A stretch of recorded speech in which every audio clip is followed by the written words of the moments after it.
మాలిని అయితే ఇంటికి వచ్చి ఇలా చెప్తూ ఉంటుంది, నాన్న మళ్ళీ పాపకి జన్మనిచ్చింది, నేను ఇప్పుడు వెళ్ళి కనుక్కున్నాను, అక్కడ ఒక ఇద్దరు ఆవిడలు దగ్గరుండి చేపించారంట. ఆ పాపలు పుట్టాక గౌతమును మళ్ళీ అక్కడి నుంచి వెళ్ళిపోయారంట.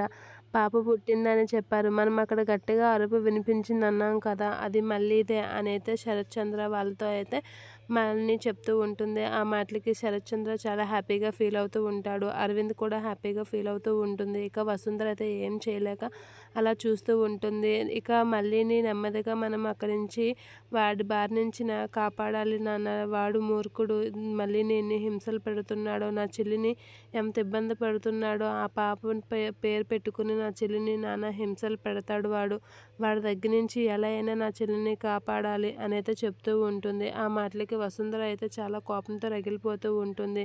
ఇక మాలిని ఆడే మాటలకి షాక్ అవుతూ ఉంటుంది. ఇక శరత్చంద్ర అయితే అది చేద్దాం అమ్మ, ఎలా అయినా మళ్ళీని కాపాడి ఆ పాపని తీసుకొద్దాం, అది తర్వాత మేము చూసుకుంటాం కదా, మళ్ళీ ఇప్పుడు క్షేమంగా ఉందో లేదో మనకు ఎలా తెలుస్తుంది అని అయితే శరత్చంద్ర అరవింద్ వీలైతే అంటూ ఉంటారు. మనం మరొకసారి వెళ్ళి వెతికితే కానీ తెలియదు నాన్న, వాళ్ళు ఎక్కడికి వెళ్ళారో వాళ్ళకి కూడా తెలియదంట అని మాలిని చెప్తూ ఉంటుంది. ఆ మాటలకి వసుంధర అయితే అలా ఆలోచిస్తూ ఉంటుంది. అరవింద్ వీలైతే ఎలా అయినా పట్టుకుందాం మాలిని అని అయితే చెప్తూ ఉంటారు.